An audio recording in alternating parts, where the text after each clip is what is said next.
आकाशदीप का कहर, मैच के बाद दिया बड़ा बयान। आकाशदीप ने आखिर क्यों लिया जसप्रीत बुमराह का नाम, यह है बहुत बड़ा सवाल। इंडिया वर्सेस इंग्लैंड के चौथे मुकाबले में डेब्यूटेंट आकाशदीप ने दिखाई कमाल की परफॉर्मेंस, इंग्लैंड के टॉप ऑर्डर को सिंगल हैंडेडली वापस पवेलियन भेज दिया। बहुत कमाल का यह डेब्यू रहा है इंडियन टीम के लिए, आकाशदीप के लिए। Jack Crawley, Ben Duckett, Ollie Pope जो बड़े बल्लेबाज थे इंग्लैंड के, जिन्होंने कमाल की बैटिंग इनफैक्ट अभी तक दिखाई है। इनफैक्ट अभी तक की जो भी बैटिंग इंग्लैंड की टीम से दिखी है वो इन्हीं तीन क्रूशियल खिलाड़ियों ने दिखाई है। और ऐसे में आकाशदीप एक डेब्यूटेंट आता है और इन तीनों बड़े नामों को, तीनों बड़े खिलाड़ियों को वापस पवेलियन भेज देता है। और ऐसे में अब मैच के बाद आकाशदीप ने दिया है बहुत बड़ा बयान और अपने उस बयान में लिया है जसप्रीत बुमराह का नाम। चलिए नजरें डालते हैं आकाशदीप के इस बयान पर। मैं घबराया हुआ नहीं था, मैंने अपने कोचों से बात की थी, इसलिए मैं खेल से पहले तनावग्रस्त नहीं था। मुझे नहीं पता कि ये कैसे हुआ, लेकिन मैं हर गेम को अपना आखिरी गेम मानता था और अपना सर्वश्रेष्ठ प्रयास करता था। बुमराह भाई ने मुझे अंतर्राष्ट्रीय क्रिकेट में लंबाई को थोड़ा पीछे खींचने की सलाह दी, मैंने बिल्कुल वैसा ही किया। मुझे बुरा लगा नो बॉल पर, मैं बस उम्मीद कर रहा था कि टीम इसकी वजह से ना हारे, क्योंकि क्रॉली अच्छी बल्लेबाजी कर रहे थे। शुरुआत में थोड़ी मदद मिली, लेकिन गेंद नरम हो गई और विकेट भी धीमा था। हमने बस यथासंभव चुस्त रहने और सही क्षेत्रों में गेंदबाजी करने की कोशिश की।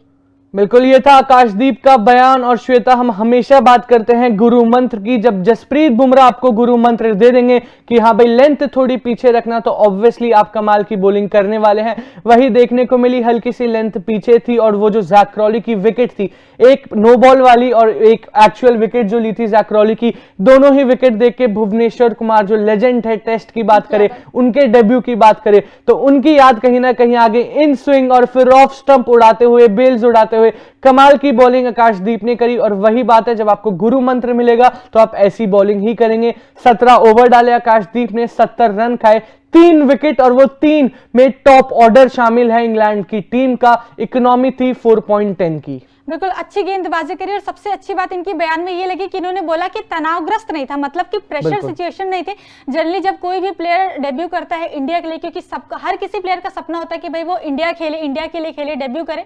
और फाइनली आकाशदीप का, क्योंकि डेब्यू की इनकी इतनी चर्चाएं थी नहीं कि आकाशदीप का भी डेब्यू, को सबको यही लग रहा था कि मुकेश कुमार को शायद मौका मिले, क्योंकि वो अच्छा करके अभी फिलहाल आ रहे हैं, हाल फिलहाल में 10 विकेट निकाल कर आ रहे हैं। तो ऐसे में मुकेश कुमार की ज्यादा चर्चा थी, लेकिन आकाशदीप का डेब्यू हुआ और सारे लाइमलाइट आकाशदीप ने बटोर लिया। सबसे अच्छी बात यह कि यंगस्टर है, अभी मतलब खेला नहीं इंटरनेशनल क्रिकेट में इतना ज्यादा, और आते ही बोल रहे कि मुझे कोई, मतलब मुझ पर इतना कोई प्रेशर नहीं था। तो ये माइंडसेट बहुत अच्छा है, किसी भी यंगस्टर का यही माइंडसेट होना चाहिए कि भाई आप जाओ और अपना बेस्ट देने की कोशिश करो। बिल्कुल सही कहा। और श्वेता, इस प्रेशर पर ही एक बहुत इंपॉर्टेंट पॉइंट ये है कि अभी तक पर्टिकुलरली तीसरे मुकाबले में, चौथे मुकाबले में जितने भी डेब्यूटेंट परफॉर्मेंसेस हमने देखी है, सारी परफॉर्मेंसेस बहुत ही ज्यादा फियरलेस थी। आज आकाशदीप को कह लीजिए ऐसा लग रहा था leading from the front. Jasprit Bumrah नहीं थे, उनकी कमी वहां पर पूरी कर रहे थे सरफराज खान, ध्रुव जुरैल। तीसरा मुकाबला फियरलेस बैटिंग, आते ही ताबड़तोड़ बल्लेबाजी, कमाल की बैटिंग। तो ये जो डेब्यूटेंट की फियरलेस वाली अप्रोच है बहुत इंटरेस्टिंग रही है।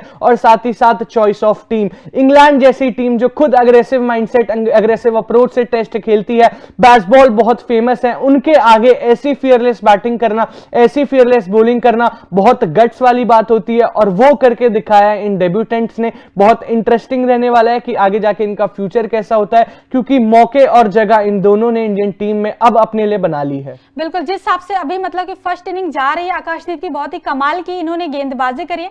लेकिन बस यही नहीं रुकना है, इसके आगे भी कंटिन्यू करना है, क्योंकि अगर आपको टीम इंडिया में परमानेंटली खेलना है तो आपको कंसिस्टेंसी के साथ परफॉर्म करना होगा। क्योंकि बहुत सारे हमने ऐसे प्लेयर्स देखे, बहुत सारे बॉलर्स देखे, बहुत सारे ऑलराउंडर्स देखे, बहुत सारे बैटर्स देखे जो आते हैं, 1-2 मुकाबले में परफॉर्म करते हैं, लेकिन उसके बाद से टीम इंडिया में उनका नामो निशान मिट जाता है, पता नहीं चलता वो कहां गए। तो आकाशदीप को हमारी मतलब कि यही उम्मीदें उनसे रहेगी कि भाई वो यहीं पे ना रुके, अच्छी बॉलिंग करते हैं आगे के लिए भी। क्योंकि चलिए अगर आप इस मुकाबले, क्योंकि बुमराह आएंगे तो जरूर कोई ना कोई बाहर जाएगा और वो मोस्ट प्रोबेबली आकाशदीप ही जाएंगे, लेकिन कहीं ना कहीं सिलेक्टर्स के माइंड में आपका नाम रहेगा कि हाँ भाई इस दौरे में, इस मैच में इस टीम के अगेंस्ट इस बॉलर ने अच्छा परफॉर्म किया था। तो जब भी मौका मिलेगा तो आपको जरूर मतलब मौका वहां दिया जाएगा। बिल्कुल। और बाकी स्कोप और इंप्रूवमेंट हमेशा होती है, क्योंकि यंग बॉलर्स में हम देखते हैं नो बॉल वाला फैक्टर रहता है। कमाल की बात यह है कि आकाशदीप ने एक्नॉलेज करा, एड्रेस करा कि हाँ भाई वो नो बॉल के वक्त मैं थोड़ा डर गया था क्योंकि जैक क्रॉली अच्छी बैटिंग कर रहे थे।